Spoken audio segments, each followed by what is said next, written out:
Hello everyone, how are you doing? This is Daryl Guberman, CEO of GUBERMAN-PMC LLC, a quality consulting firm here in Connecticut. We've been open as of August for 12 years.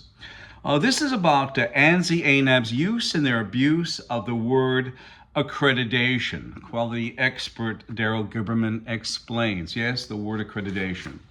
I'm going to read this first to you, and then I'm going to illustrate to you how poorly the quality is that Ansi-Anab issues. The American National Standards Institute is a standard writer organization, except they've changed over the time.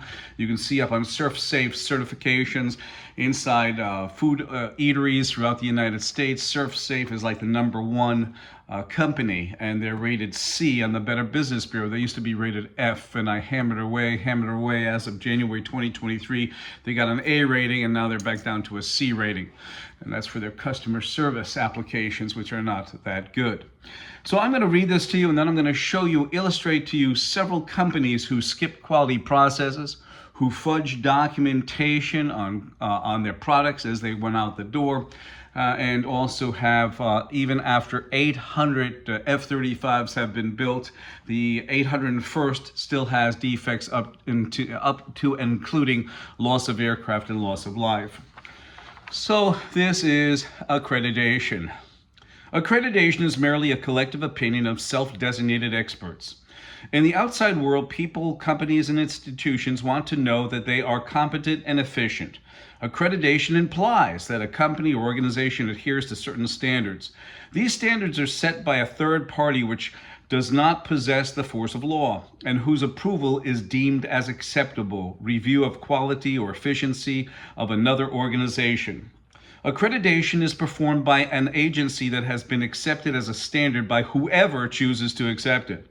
And its stamp of approval is of great marketing value to the educational institutions, laboratories, organizations, hospitals, and other groups and corporations where accreditation is a process that evaluates agencies, educational institutions, and other organizations. Accreditation is done by a body designated for this purpose by mutual agreement of some participating groups. Many organizations then apply for accreditation to the body, which is collectively but not necessarily unanimously accepted by all those affected. It has no authority to compel the acceptance of its decisions. Exactly who are these accreditation bodies, and from where comes their authority to determine that any other organization is competent and efficient? An approved accrediting organization is any organization that you are willing to accept. Do you really hear that, business owners, my fellow citizens? An approved accrediting organization is any organization that you are willing to accept. There is no federal or state supreme authority that determines who is or can be empowered by credentialized or any other organization. So let me go into this. The American National Standards Institute took over complete control of the American National Accrediting Board in 2018, December. This is going to be a very long but very educational video for you, the business owner, to see what type of sham you invested in. And it is. In 2022, I applied to become a director at large for ANSI because right now Russ Cheney was the chairman at the time, who called me because I exposed a laboratory impropriety. You'll see that right now about the laboratory impropriety. And he called me up and he basically said to me on audio tape that he basically said what ANSI and ANAB's disposition is of quality certificates. Half a nut, fuck you. So on one of their laboratory invoices, I want to read this to you, business owners. Do you find this offensive? Because I, as a consumer, find this sentence to be very offensive. They said that your organization will be responsible for any invoices, even if the amount is above and beyond the estimate as listed above. So that means they could charge you $2,500, and then 6 weeks later they say, well, it's up to $7,500. You're still responsible once you sign it. Let's continue, if we may, business owners, my fellow citizens. And please, you will find out that these corporations and federal agencies that sit on ANSI, right over by the accreditation body, ANAB, that they use and shove down their suppliers' throats, are absolutely disgusting. And here we go. ANSI, the American National Standards Institute, is a private, not-for-profit corporation that has both federal agencies and corporations on board. In 2015, Randy Doherty, the vice president of ANAB, the chairman of the IF, handed over leadership of the IF, the International Accreditation Forum, incorporated in Delaware, to this communist Chinese national, Zhao Jinwu, who's been involved with our quality since 1994. Zhao Jinwu at the time was and still is the chief executive of the China National Accreditation Services in Beijing, China, which certified the lab in Wuhan, China, the BioLevel 4 lab, which released the COVID virus. And you're going to find out through a deposition from a Miss Pamela Sale, who's coming up right now, in Texas, she's the vice president of laboratory accreditation. She states that basically from one laboratory to another, they have no protocols to follow. So they're issuing an ISO certificate for laboratory accreditation, which is invalid, and it's not valuable to you. ANAB, of course, sits on Ansi, who took over the complete ball of wax in 2018. You also have the factor, here it is, that Ansi took over complete control over ANAB in 2018. You also have the factor that between 2015 and 21, when Zhao Jinwu was standing there and he accepted chairmanship of the IF incorporated in Delaware, the Ansi and ANAB were on there with all their federal agencies and corporations. Now, mind you, that Zhao Jinwu is not only the chairman of the IF now in 2015 through 2021, but he's also the chief executive of the China National Accreditation Services that certified the laboratory in Wuhan, China that released the virus, COVID-19. He is also mandated by his country of origin to take your data through the China National Intelligence Law, Article number 7. So while Ansi and ANAB were on there, all of their federal agencies that they have on there have been hacked by China. I have all the data. You can look it up on the internet. You have 7 different registrars sitting on ANSI's board by their accreditation body, ANAB, okay? In 2017, here you are, Zhao Jinwu, still the chairman of the IF, and also he is the chief executive of the China National Accreditation Services, and Beijing, China is issuing the ISO certificate for laboratory accreditation. I would also like to say this. When Randy handed over leadership, at the time he was the vice president of ANAB, the chairman of the International Accreditation Forum incorporated in Delaware, and also the principal on the IF 990 tax form.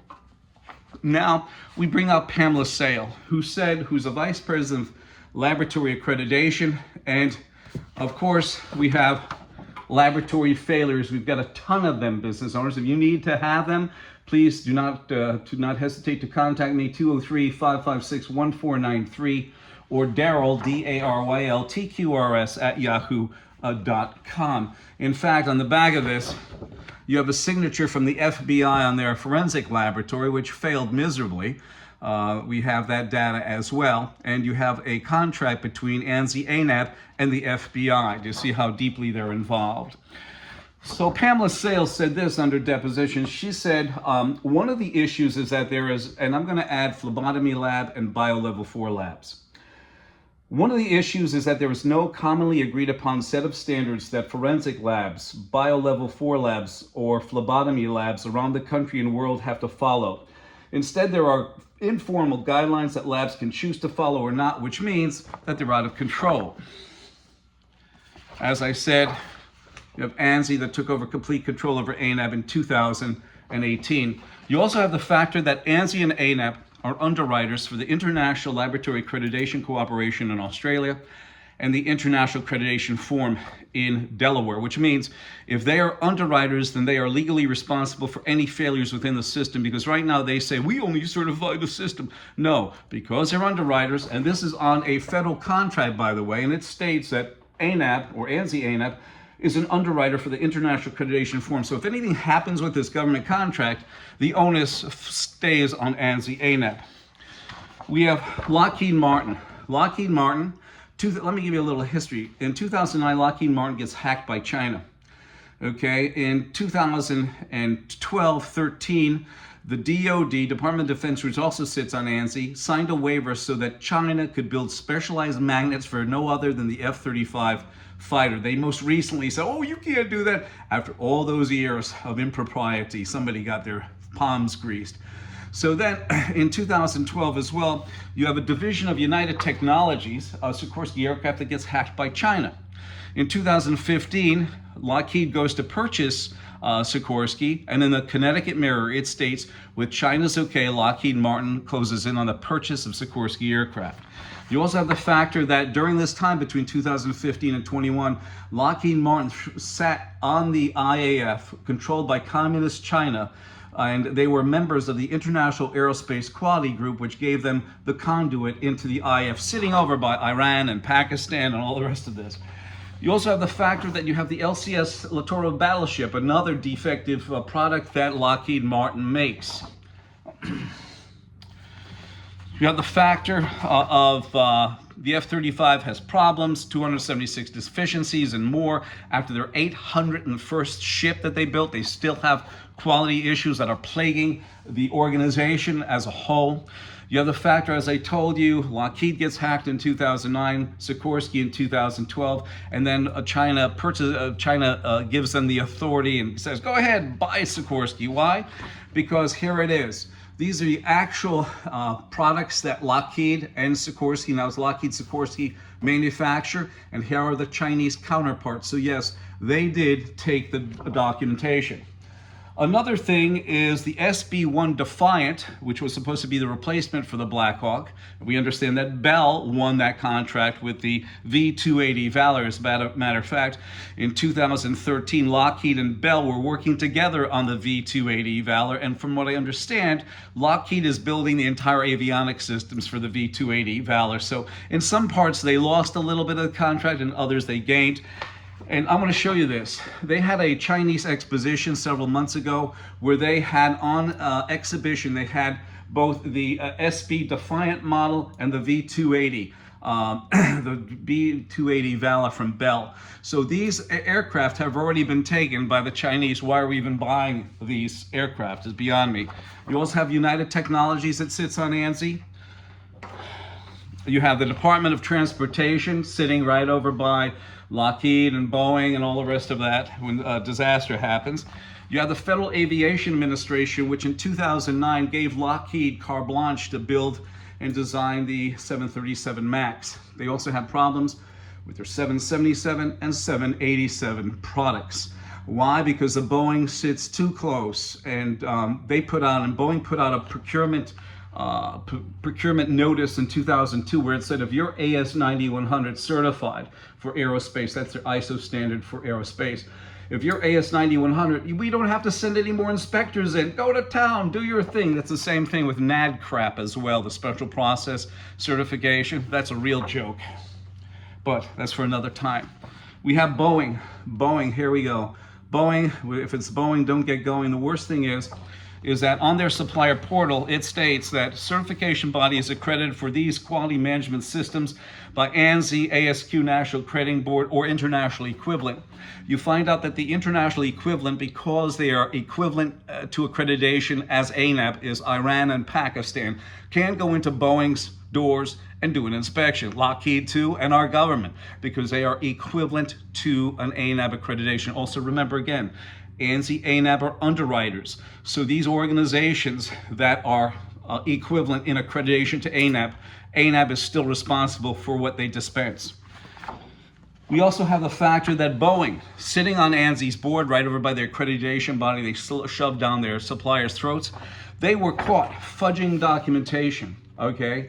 Here it is. What is going on here? They're sitting on the Dalai Lama of voluntary consensus standards and their accreditation body, and they're fudging documentation.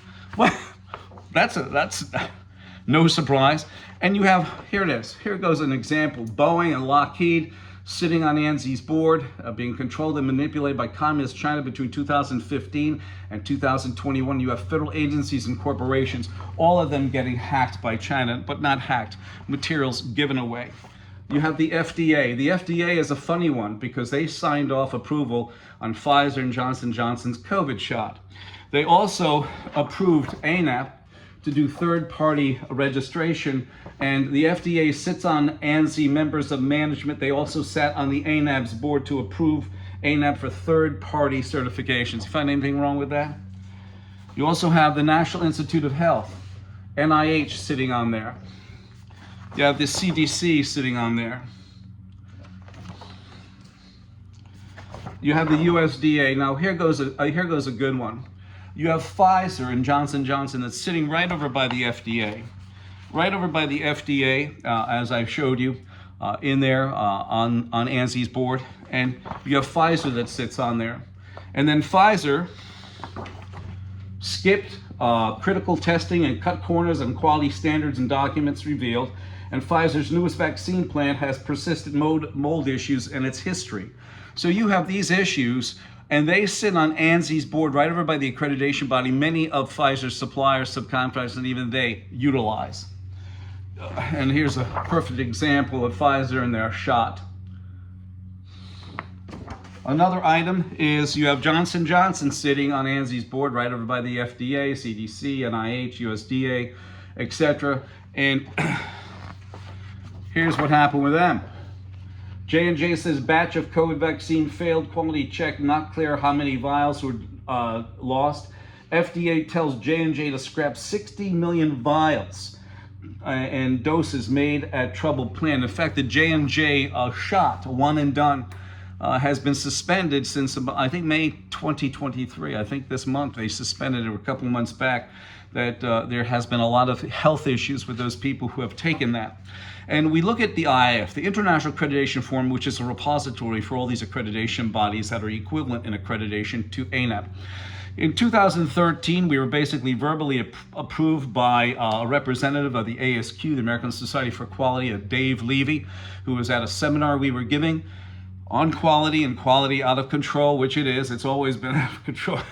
That's why we tried to get on the director at large for ANSI back in 2022. But Russ Cheney, the guy who called me up in 2019, said, "Have a nut, fuck you," was the chairman of the election committee for the director at large. So you can just imagine what happened there. So I went down there and picketed them in October, but that's for another discussion. You'll find that on our YouTube channel. But we take a look at this, and you have Boeing that fudges documentation. You have J&J and you have Pfizer that skip quality processes and standards. You have Lockheed Martin that are, even under the 801st aircraft, the number one after 800, they still have quality issues on it. And they sit on Ansi's board. Does that certificate help you? No. Why do you buy into it then? Between 2015 and 21, did your registration company tell you that they've been watched over by communist China? Did they? Probably not. But we wanted to come out with an acronym for the International Accreditation Forum, and here it is. It always fails. And yes, it does. I've showed you a lot. I apologize for the amount of time, but you have to see it to believe it. My telephone number is 203-556-1493. Or Daryl, D-A-R-Y-L, TQRS @yahoo.com. And this video was about accreditation.